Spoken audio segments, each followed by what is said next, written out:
ৰশ্মি মোটিভেশ্যনেল blog YouTube চেনেললৈ আপোনালোক সকলোকে পুনৰবাৰ স্বাগতম জনাইছো। আজি মই আপোনালোকৰ বাবে লৈ আহিছো আত্মসহায়ক গোটৰ যেতিয়া কেছবুক লিখিবলৈ যায় আপোনালোকে যদি আত্মসহায়ক গোটৰ পৰা সদস্যসকলে বেংক ঋণ, চিএফৰ ঋণ বা অন্যান্য ঋণসমূহ লৈ থৈছে তেতিয়া গোটলৈ পৰিশোধ কৰোঁতে কেছবুকত কেনে ধৰণে লিখিব লাগিব। আজিৰ ভিডিওটোৰ জৰিয়তে আমি সম্পূৰ্ণখিনি কথা বুজি ল'ম। ভিডিওটো অকমান দীঘলীয়া হ'ব কিন্তু আপোনালোকে কেছবুক শিকিব বিচাৰিছে যদি ভিডিওটো বেক নকৰি আপোনালোকে সম্পূৰ্ণ চোৱাটো চেষ্টা কৰিব, তেতিয়াহে আপোনালোকে ভালদৰে কেছবুক শিকিব পাৰিব। যদি ভিডিওটো ভাল লাগে লাইক কৰিব আৰু মোৰ চেনেলত নতুনকৈ আহিছে যদি মোৰ চেনেলটো সাবস্ক্ৰাইব কৰি থব। বলকচোন কেছবুকৰ ভিডিওটো আমি প্ৰথমে ষ্টাৰ্ট কৰি ল'ম। কেছবুকত আমাৰ দুটা সাইড থাকে, এটা হৈছে ৰিসিপ্ট আৰু এটা হৈছে পেমেন্ট। আমাৰ ৰিসিপ্ট মানে আমাৰ জমা আৰু পেমেন্ট মানে আমাৰ খৰচ। আৰু আপোনালোকে ইয়াত চাব পাৰিব সেপ্টেম্বৰ 2023 মই যিকোনো আনুমানিক মাহ আৰু চন বহাই থৈছো। আপোনালোকৰ বাবে মই কেছবুকৰ নমুনা প্ৰস্তুত কৰিছো কাৰণে মই যিকোনো মাহ আৰু চন আপোনালোকলৈ বহাই দেখুৱাইছো। আপোনালোকে যদি এটা মাহৰ কেছবুক ভালদৰে বুজি পায় তেতিয়া আপোনালোকে নেক্সট মাহৰ পৰা আপোনালোকে কেছবুক নিয়মীয়াকৈ লিখিব পাৰিব। আমি প্ৰথমে জমা সাইডত কোন কোন ঠিকানত পৰা জমা হয়, সদস্যসকলৰ সাপ্তাহিক সঞ্চয় জমা, সদস্যসকলৰ আভ্যন্তৰীণ ঋণৰ মূল পৰিশোধ, আভ্যন্তৰীণ ঋণৰ সুদ পৰিশোধ, চিএফৰ ঋণ পৰিশোধ, বেংক ঋণৰ পৰিশোধ আমি কেনে ধৰণে লিখিব লাগিব আৰু খৰচ সাইডত কোন কোন ঠিকানত আমি খৰচ লিখিব লাগিব। আজিৰ ভিডিওটোৰ জৰিয়তে আমি কেছবুকত জমা আৰু খৰচৰ দুটা ঠিকানে আমি ভালদৰে বুজি লম। বলকচোন জমা সাইডটো আমি আগতীয়াকৈ বুজি লম। আপোনালোকে ইয়াত চাই লওক 1/9/2023 মাহত প্ৰাৰম্ভিক জমা হয়। এমাউন্টৰ ঘৰত লিখিছো। এমাউন্ট হৈছে আমাৰ নগদ বা কেছ বুলি কিনেও লিখা থাকে কিছুমান কেছবুকত, কিন্তু ইয়াত অনলি এমাউন্ট লিখা আছে। ইয়াত আমাৰ এমাউন্ট বা কেছ লিখা ঘৰত আমি নগদ জমা ঘৰটো হয় বুলি আমি বুজি ল'ব লাগিব। প্ৰাৰম্ভিক জমা লাইনত নগদৰ ঘৰত লিখিছো 450 টকা, বেংকৰ ঘৰত লিখিছো 10,050 টকা আৰু টোটেলত লিখিছো 10,500 টকা। এই 10,500 টকাটো কৰ পৰা আহিছে আমি বুজি ল'ব লাগিব।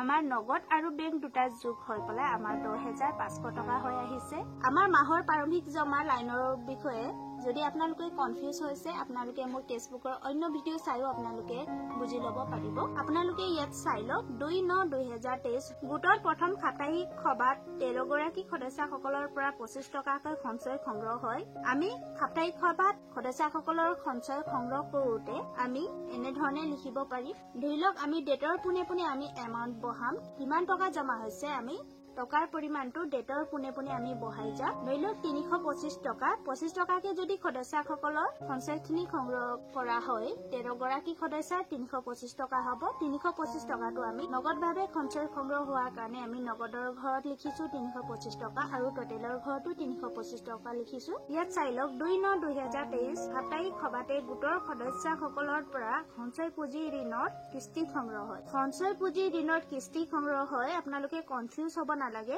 ঋণৰ নামহে আমি মেনশ্যন কৰিব লাগিব। সঞ্চয় পুঁজিৰ পৰাও আপোনালোকে ঋণ দিয়ে। আমি ইয়াত দেখাইছো আপোনালোকক এক্সাম্পলৰ কাৰণে দেখুৱাইছো সঞ্চয় পুঁজি ঋণৰ কিস্তি সংগ্ৰহ হয় বুলি। এনেকৈ আপোনালোকে যদি সঞ্চয় ঋণৰ পুঁজি সংগ্ৰহ হয় যদি আপোনালোকে এনেধৰণে লিখিব। পুঁজি আমাৰ বিভিন্ন ধৰণৰ হয়, যেনেকা RFৰ পুঁজি, কনকলতা পুঁজি বা VKEMSৰ পুঁজি, আমাৰ গোটলৈ যিমানখিনি পুঁজি জমা হয় বা আপোনালোকে দিন হাজিৰা কৰি কিবা এটা পুঁজি জমা কৰিছে, কোনটো পুঁজিৰ পৰা আপোনালোকে সদস্যসকলক ঋণ দিছে আপোনালোকে পুঁজিৰ নাম মেনশ্যন কৰিব।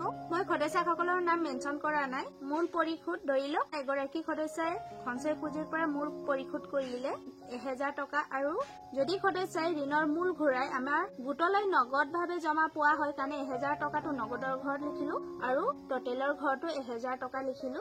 আৰু একেগৰাকী সদস্যই সুদ পৰিশোধ কৰে 100 টকা, নগদৰ ঘৰত 100 টকা বহুৱালো আৰু টোটেলৰ ঘৰতো 100 টকা বহুৱাইছো। সুদটো আমি নগদভাৱে পোৱাৰ কাৰণে আমি নগদৰ ঘৰত 100 টকা বহালো আৰু টোটেলৰ ঘৰতো 100 টকা বহালো। আপোনালোকে ইয়াত চাই লওক 2/9/2023 সভাতে চিএফৰ কিস্তি সংগ্ৰহ হয়। আপোনালোকে এনেধৰণে লিখিব পাৰিব। যদি আপোনালোকৰ ভিঅ'ৰ পৰা চিএফৰ ঋণ লৈ থৈছে আপোনালোকে এনেধৰণে লিখিব আৰু মূল পৰিশোধ কৰে 4,167 টকা আৰু টোটেলৰ ঘৰতো আমি বহাইছো 4,167 টকা।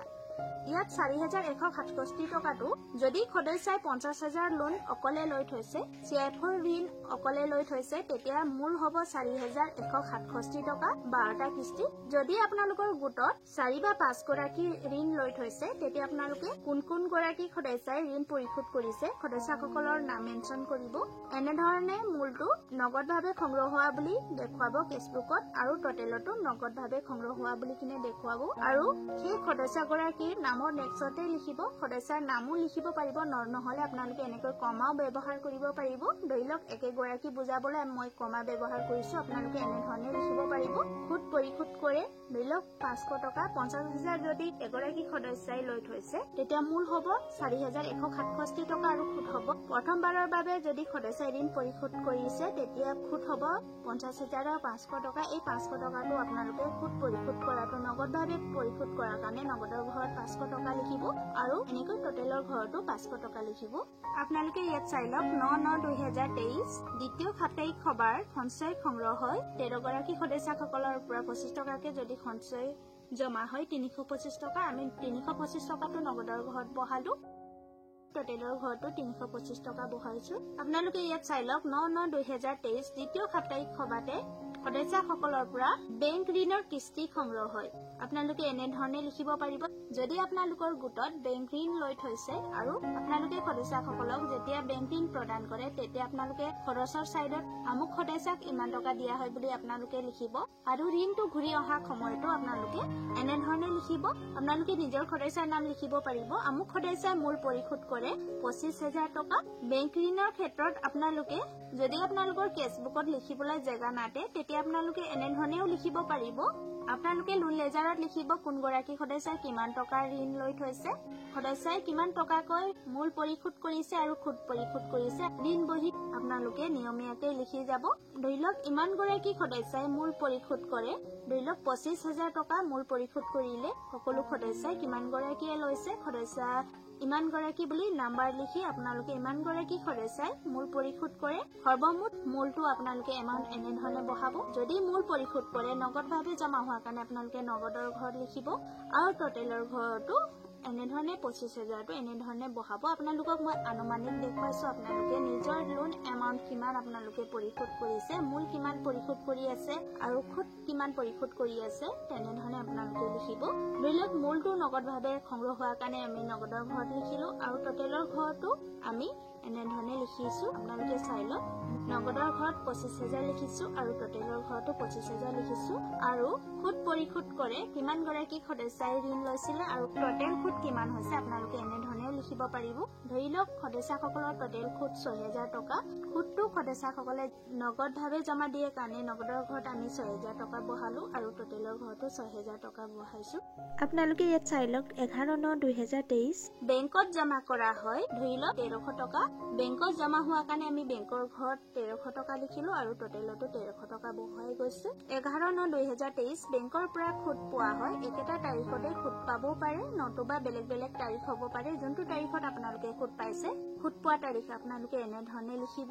ধৰি লওক সুদ 125 টকা পোৱা হৈছে বেংকত, বেংকৰ একাউণ্টত জমা হয় কাৰণে আমি বেংকৰ ঘৰত 125 টকা লিখিলো, টোটেলৰ ঘৰতো 125 টকা বহুৱাইছো। ইয়াত চাই লওক 16/9/2023 তৃতীয় সাপ্তাহিক সভাত সদস্যসকলৰ পৰা সঞ্চয় সংগ্ৰহ হয়। ধৰি লওক 13 গৰাকী সদস্যসকলৰ পৰা 25 টকাকে যেতিয়া সঞ্চয় সংগ্ৰহ হয় 325 টকা হয়। এই 325 টকাটো আকৌ আমি নগদভাৱে জমা হোৱাৰ কাৰণে আমি নগদৰ ঘৰত লিখিলো আৰু টোটেলৰ ঘৰতো 325 টকা বহুৱাইছো। আপোনালোকে ইয়াত চাই লওক 23/9/2023 চতুৰ্থ সাপ্তাহিক সভাত সঞ্চয় সংগ্ৰহ হয়। সেম নগদভাৱে সঞ্চয় সংগ্ৰহ হোৱাৰ কাৰণে আমি নগদৰ ঘৰত 325 টকা বহুৱাইছো আৰু টোটেলৰ ঘৰতো 325 টকা বহুৱাইছো। আপোনালোকে ইয়াত চাই লওক 30/9/2023 মাহৰ মুঠ জমা হয়। আমি 30 তাৰিখটো কেলে বহাইছো আপোনালোকে আগধৰি বুজি লব লাগিব। কেছবুকটো আৰম্ভণি কৰিবলৈ যাওঁতে 1 তাৰিখ আমি যেনেকৈ লিখো, প্ৰাৰম্ভিক জমা লাইনত আমি 1 তাৰিখ বহাম। প্ৰাৰম্ভিক জমা লাইন লিখাৰ লগে লগে আমাৰ কেছবুকটো আৰম্ভণি হয় আৰু মাহৰ মুঠ জমা লিখাৰ লগে লগে আমাৰ কেছবুকটো ক্লজিং কৰা হয়। সেইকাৰণে আমি মাহৰ শেষ তাৰিখটো আমি 30 তাৰিখটো লিখিছো, কিয়নো আমাৰ 30 তাৰিখত তাৰিখত আমাৰ মাহৰ শেষ তাৰিখ, সেইকাৰণে আমি 30 তাৰিখত আমি ক্লোজিং কৰা আমি দেখুৱাইছো। মাহৰ মুঠ জমা হয় আপোনালোকে এনেধৰণে লিখিব লাগিব কেছবুকত। ধৰি লওক আমি নগদত যিমানখিনি আমাৰ নগদত জমা হৈছে, আমি নগদৰ মাহৰ মুঠ জমা উলিয়াবলৈ যাওঁতে প্ৰথমে আমাৰ মাহৰ প্ৰাৰম্ভিক নগদ জমা কিমান আছিলে, ধৰি লওক আমাৰ 450 টকা। আমি 450 টকাৰ লগতে আমি গোটেইখিনি সদস্যসকলৰ সঞ্চয়ৰ পৰা ধৰি আমি সদস্যসকলে ব্যক্তিগত ঋণ পৰিশোধ, ব্যক্তিগত সুদ পৰিশোধ, চিআইএফ ঋণৰ মূল পৰিশোধ, চিআইএফ ঋণৰ সুদ পৰিশোধ, সঞ্চয় ঋণৰ মূল পৰিশোধ, সঞ্চয় ঋণৰ সুদ পৰিশোধ, চিআইএফ ঋণৰ মূল পৰিশোধ, চিআইএফ ঋণৰ সুদ পৰিশোধ, আৰু আপোনালোকে ইয়াত দেখিবলৈ পাইছে বেংক ঋণৰ মূল পৰিশোধ, বেংক ঋণৰ সুদ পৰিশোধ। এই গোটেইখিনি যেতিয়া যোগ কৰা হয় একেলগে, আমি এনেকৈ থিয়কে যেতিয়া আমি যোগ কৰি যাওঁ, নগদটো নগদভাৱে যেতিয়া আমি যোগ কৰি যাওঁ, তেতিয়া আমাৰ নগদ জমা ঘৰটো গোটেই থিয়কে যোগ কৰাৰ পাছত আমি মাহৰ নগদ জমা পালো 38,517 টকা, আৰু বেংকৰ প্ৰাৰম্ভিক জমা আছিলে 10,050 টকাৰ লগত। ধৰি লওক এই মাহত জমা কৰিলো 1,300 টকা আৰু সুদ পালো 125 টকা। এই গোটেইখিনি যেতিয়া আমি যোগ কৰিম তেতিয়া আমাৰ হ'ব 11,475 টকা। মাহৰ মুঠ বেংক জমা পালো 11,475 টকা, আৰু আমি এই সৰ্বমুঠ জমা কৰ পৰা ওলাইছে আমি ধৰি বুজি লব লাগিব। আমাৰ মাহৰ প্ৰাৰম্ভিক জমাত মাহৰ প্ৰাৰম্ভিক মুঠ জমা আছিলে 10,500 টকা। যেতিয়া আমি নগদভাৱে সঞ্চয় জমা পোৱাৰ পাছত নগদৰ ঘৰত লিখাৰ লগে লগে টোটেলৰ ঘৰতো লিখি গৈছিলো। তেনেকৈ আমাৰ সঞ্চয় ঋণত আমাৰ যিমান নগদভাৱে জমা হৈছিলে আমি টোটেলৰ ঘৰত বহুৱাইছো, বা বেংকৰ ঘৰত বেংকত যিমান জমা কৰিলো বেংকৰ ঘৰত লিখাৰ লগে লগে আমি টোটেলৰ ঘৰত বহুৱাইছিলো। এই গোটেইখিনি আমি থিয়কে যেতিয়া যোগ কৰো তেতিয়া আমাৰ হ'ব 49,992 টকা। এয়া হৈছে আমাৰ 49,992 টকাটো হৈছে আমাৰ মাহৰ সৰ্বমুঠ জমা। আপোনালোকে এই মাহৰ মুঠ জমা লাইনটো কৰ পৰা আহিছে, মাহৰ মুঠ নগদ জমা, মাহৰ মুঠ বেংক জমা বা সৰ্বমুঠ জমা আপোনালোকে কেনেকৈ আহিছে আপোনালোকে হয়তো বুজি পাইছে। আপোনালোকে এনেকৈ যদি থিয়কে যোগ কৰিবলৈ প্ৰব্লেম হয় তেতিয়া আপোনালোকে মাহৰ মুঠ নগদ জমাৰ লগত মাহৰ মুঠ বেংক জমাটো যেতিয়া যোগ কৰে আপোনালোকে একেটাই এমাউন্ট পাব, সৰ্বমুঠ জমাটো। হয়তো আপোনালোকে জমা চাইডটো ভালদৰে বুজি লৈছে। এতিয়া আমি খৰচ চাইডলৈ যাওঁচোন। আপোনালোকে ইয়াত চাই লওক পেমেন্ট চাইড। আমি এতিয়া পেমেন্ট চাইডটো আমি আৰম্ভ কৰিম। আপোনালোকে ইয়াত চাই লওক 5/9/2023 ভিঅলৈ গোটৰ মাহেকীয়া সঞ্চয় জমা দিয়া হয় 100 টকা। সঞ্চয় যেতিয়া আমি জমা কৰো ভিঅত তেতিয়া আমাৰ 100 টকাটো নগদভাৱে খৰচ হোৱাৰ কাৰণে নগদৰ ঘৰত 100 টকা বহুৱাইছো আৰু টোটেলৰ ঘৰতো 100 টকা বহুৱাইছো। ঠিক একেটা তাৰিখতে 5/9/2023 আমি তাৰিখ একেটা তাৰিখ বহুৱাইছো। ভিঅত চিআইএফৰ কিস্তি জমা দিয়া হয়। আপোনালোকৰ যদি চিআইএফৰ ঋণ আছে তেতিয়া আপোনালোকে চিআইএফৰ ঋণটো আমি জমা সাইডত লিখাৰ লগে লগে সংগ্ৰহ হোৱা লিখাৰ লগে লগে আমি ভিঅত দিয়াও দেখুৱাব লাগিব। সেইকাৰণে আমি চিআইএফৰ ঋণ বা চিআইএফৰ কিস্তি জমা দিয়া হয় বুলি আমি লিখিব লাগিব পাৰ্টিকুলাৰ্ছৰ ঘৰত 4,370। যদি 50,000 টকা যদি লৈ থৈছে গোটে তেতিয়া আমাৰ চিআইএফ ঋণৰ কিস্তি খুটে মূলে আমাৰ হ'ব 4,370 টকা। আমি 4,370 টকাটো নগদভাৱে ভিঅত জমা দিও কাৰণে নগদৰ ঘৰত আমি 4,370 টকা বহুৱাইছো আৰু টোটেলৰ ঘৰতো 4,370 টকা বহাইছো। আপোনালোকে ইয়াত চাই লওক 10/9/2023 বেংক ঋণৰ কিস্তি একাউণ্টত জমা দিয়া হয় বা ঋণৰ একাউণ্টত জমা দিয়া হয়। আপোনালোকে এনেধৰণে লিখিব। সদস্যসকলে যিমান ঘূৰাইছে আপোনালোকে ফেচবুকত লিখিবলৈ জেগা নাতে তেতিয়া আপোনালোকে টোটেলকে মূল দেখুৱাব পাৰিব, টোটেলকে খুদ দেখুৱাব পাৰিব। বেংক ঋণৰ মূলখিনি জমা হৈছে, খুদখিনি জমা হৈছে, তেতিয়া আমাৰ ঋণৰ একাউণ্টত জমা দিয়া হয়। আপোনালোকে এনেধৰণে লিখিব পাৰিব। ধৰি লওক এমাউন্ট কিমান জমা দিছে, মই ইয়াত আনুমানিককৈ লিখিছো 29,500 টকা। নগদভাৱে বেংকত জমা কৰাৰ কাৰণে 29,500 টকাটো নগদৰ ঘৰত লিখিছো আৰু টোটেলৰ ঘৰতো 29,500 টকা খুটে মূলে লিখিছো। আপোনালোকে এনেধৰণেও লিখিব পাৰিব। 10/9/2023 বেংক যাতায়াতী বাবদ খৰচ হয়। আপোনালোকে এনেকৈ লিখিব। আপোনালোকে ঋণৰ কিস্তি জমা দিবলৈ যাওঁতেও যাতায়াতী খৰচ এটা হয়, তেতিয়া আপোনালোকে যাতায়াতী খৰচ এনেধৰণে কাটিব। নগদভাৱে খৰচ হোৱাৰ কাৰণে 100 টকাটো নগদৰ ঘৰত এনেধৰণে লিখিব আৰু টোটেলৰ ঘৰতো 100 টকা এনেধৰণে লিখিব। আৰু ইয়াত চাই লওক 11/9/2023 বেংকত জমা কৰা হয় 1,300 টকা। নগদভাৱে বেংকত জমা হোৱাৰ কাৰণে 1300 টকাটো নগদৰ ঘৰত লিখিব আৰু টোটেলৰ ঘৰটো এনেধৰণে লিখিব। আপোনালোকে বেংকত জমা কৰোঁতে হাতৰ পৰা খৰচ হোৱাৰ কাৰণে আমি একেটা ডেট বহুৱাইছো, আপোনালোকে চাব পাৰিব। আপোনালোকে ইয়াত চাই লওক 11/9/2023 বেংকত জমা কৰা হয় 1300 টকা। বেংকত জমা হোৱাৰ কাৰণে আমি 1300 টকাটো বেংকৰ ঘৰত লিখিছিলো আৰু টোটেলতো 1300 টকা বহুৱাইছিলো। তেনেকৈ আমাৰ 11/9/2023 একেটা তাৰিখতে আমাৰ খৰচ হৈছে হাতৰ পৰা। বেংকত জমা কৰা হয় 1300 টকাটো হাতৰ পৰা খৰচ হোৱা বুলি কিনে আমি নগদ খৰচ বুলি আমি দেখুৱাইছো আৰু টোটেলতো 1300 টকা লিখিছো। আমাৰ বেংকত জমা কৰাৰ লগে লগে হাতৰ পৰা খৰচ হয়, এয়া হৈছে আমাৰ কন্ট্ৰা এন্ট্ৰি। আমি এনেকৈ ৰেড পেনেৰে চি বুলি কিনেও আমি লিখিব পাৰিম। আপোনালোকে এনেধৰণে ৰেড পেনটো ইউজ কৰিব পাৰিব। যেনেকৈ আমি প্ৰাৰম্ভিক জমা ঘৰত ৰেড পেন ইউজ কৰিছো প্ৰাৰম্ভিক জমা লাইনত, মাহৰ মুঠ জমা লাইনতো আপোনালোকে চাব পাৰিব। মাহৰ মুঠ জমা লাইনতো ৰেড পেন ইউজ কৰিছো। বেংকত জমা কৰাৰ লগে লগে যেতিয়া আমাৰ খৰচ হয় সেয়া হৈছে আমাৰ কন্ট্ৰা এন্ট্ৰি। আমি কন্ট্ৰা এন্ট্ৰিটো এনেধৰণে চি বুলি কিনে আমি লিখি ল'ব পাৰিম। আপোনালোকে ইয়াত চাই লওক 11/9/2023 বেংক যাত্ৰাৱতী বাবদ খৰচ হয় 100 টকা। নগদভাৱে খৰচ হোৱাৰ কাৰণে 100 টকাটো নগদৰ ঘৰত বহুৱাইছো আৰু টোটেলৰ ঘৰতো 100 টকা বহুৱাইছো। আপোনালোকে ইয়াত চাই লওক 30/9/2023 গোটৰ নথি পত্ৰ লিখাৰ বাবে বুক কিপাৰক দিয়া হয় 100 টকা। বুক কিপাৰৰ মাননি দিওঁতে 100 টকাটো নগদ খৰচ হোৱাৰ কাৰণে 100 টকাটো নগদৰ ঘৰত বহুৱাইছো আৰু টোটেলৰ ঘৰতো 100 টকা বহুৱাইছো। আপোনালোকে ইয়াত চাই লওক 30/9/2023 মাহৰ মুঠ খৰচ হয় 35,570 টকা। এই 35,570 টকাটো ক'ৰ পৰা আহিছে আপোনালোকে ভালদৰে বুজি ল'ব লাগিব। আপোনালোকে নগদভাৱে যিমানখিনি খৰচ কৰিছে এই নগদৰ লাইনটো আপোনালোকে থিয়কে যেতিয়া যোগ কৰে তেতিয়া আপোনালোকে মাহৰ মুঠ নগদ খৰচটো উলিয়াব পাৰিব। আৰু বেংকত আমাৰ এই মাহত খৰচ নাই কাৰণে আমি বেংকৰ খৰচটো দেখুওৱা নাই, কিন্তু আপোনালোকে যদি বেংকত খৰচ হৈছে আপোনালোকে বেংকত কিমান টকা খৰচ হৈছে গোটেইখিনি বেংকৰ এমাউণ্টখিনি খৰচ হোৱা এমাউণ্টখিনি গোটেইখিনি থিয়কে যেতিয়া যোগ কৰিব তেতিয়া বেংকৰ মুঠ খৰচটো ওলাই পৰিব। আমাৰ এই মাহত বেংকৰ খৰচ নাই কাৰণে আমি বেংকৰ ঘৰত আমি খৰচ নাই বুজাবলৈ আমি আচেডাল টানি থৈছো। আপোনালোকে ইয়াত সৰ্বমুঠ জমা লাইনটো যেতিয়া থিয়কে যোগ কৰিব সৰ্বমুঠ খৰচটো ওলাই পৰিব। নতুবা মাহৰ মুঠ খৰচ আৰু মাহৰ মুঠ জমাটো যেতিয়া যোগ কৰিব তেতিয়া সৰ্বমুঠ খৰচ হ'ব। বেংকত যদি খৰচ হোৱা নাই মাহৰ মুঠ খৰচ হৈছে আমাৰ এই মাহত বেংকত খৰচ হোৱা নাই তেতিয়া মাহৰ মুঠ খৰচ আছিলে 35,570 টকাটোৱে আমি সৰ্বমুঠ খৰচলৈ লৈ আনিলো। এনেধৰণে আপোনালোকে লিখিব পাৰিব মাহৰ মুঠ খৰচৰ লাইনটো। আপোনালোকে ইয়াত চাই লওক 30/9/2023 মাহৰ মুঠ জমা হয়। ধৰি লওক নগদৰ ঘৰত মুঠ জমা হৈছিলে 38,517 টকা। বেংকত জমা আছিলে 11,475 টকা আৰু সৰ্বমুঠ জমা আছিলে 49,992 টকা।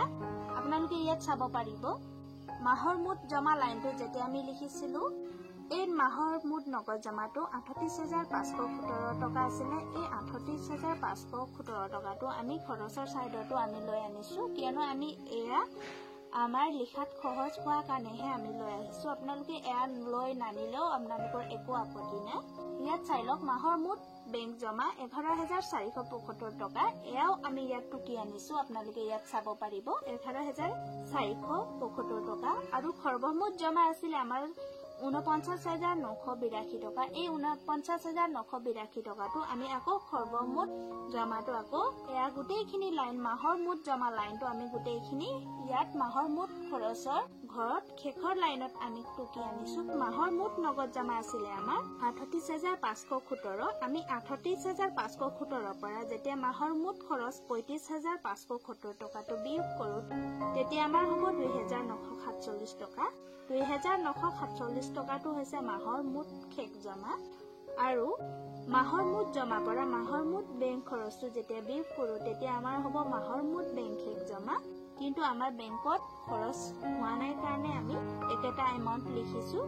জমা চাইডত যিমান এমাউণ্ট আছিলে বেংকত জমা সেয়াই আমি খৰচৰ চাইডতো শেষ বেংক জমাত আমি 11,475 টকাই বহুৱাইছো। আৰু সৰ্বমুঠ জমা আছিলে আমাৰ 49,982 টকা। 49,982 টকাৰ পৰা 35,570 টকাটো যেতিয়া আমি বিয়োগ কৰিম তেতিয়া আমাৰ হ'ব 14,422 টকা। এই 14,422 টকাটো হৈছে আমাৰ মাহৰ সৰ্বমুঠ শেষ জমা। আপোনালোকে হয়তো মাহৰ মুঠ খৰচৰ লাইনটো বুজি পাইছে। মাহৰ মুঠ নগদ জমা পৰা মাহৰ মুঠ নগদ খৰচ যেতিয়া বিয়োগ কৰা হয় তেতিয়া আমাৰ মাহত মুঠ শেষ নগদ জমা ওলাই পৰিব। বেংক মুঠ জমা পৰা বেংক মুঠ খৰচ যেতিয়া বিয়োগ কৰা হয় তেতিয়া বেংক মুঠ শেষ জমা ওলাব। ইয়াত আমাৰ বেংকত খৰচ হোৱা নাই কাৰণে একেটা এমাউন্ট বহাইছো, আপোনালোকে হয়তো বুজি পাইছে। আৰু সৰ্বমুঠ জমা পৰা সৰ্বমুঠ খৰচ যেতিয়া আমি বিয়োগ কৰো তেতিয়া আমাৰ সৰ্বমুঠ শেষ জমা ওলাই পৰিব। আৰু আপোনালোকে ইয়াত চাব পাৰিব মাহৰ মুঠ খৰচ, মাহৰ শেষ জমা আৰু মাহৰ মুঠ জমা এই গোটেইখিনিয়ে আমাৰ 30 তাৰিখ লিখিছো, কিয়নো আমাৰ মাহৰ শেষ তাৰিখত আমি কেছবুকটো ক্লোজিং কৰো, সেইকাৰণে আমি 30 তাৰিখ বহুৱাইছো। আপোনালোকলৈ কেছবুকৰ ভিডিঅ' ইমানেই লৈ আহিলো। যদি ভিডিঅ'টো ভাল লাগিছে লাইক কৰিব আৰু মোৰ চেনেলটো এতিয়ালৈকেও ছাবস্ক্ৰাইব কৰা নাই যদি মোৰ চেনেলটো ছাবস্ক্ৰাইব কৰি থব। অনাগত দিনবোৰতো এনেধৰণৰ ভিডিঅ' মই আপোনালোকৰ মাজলৈ লৈ আহিম। পুনৰ নতুন এটা ভিডিঅ'ত লগ পোৱা আশাৰে আজিৰ ভিডিঅ'টো মই ইমানতে সামৰণি মাৰিছো।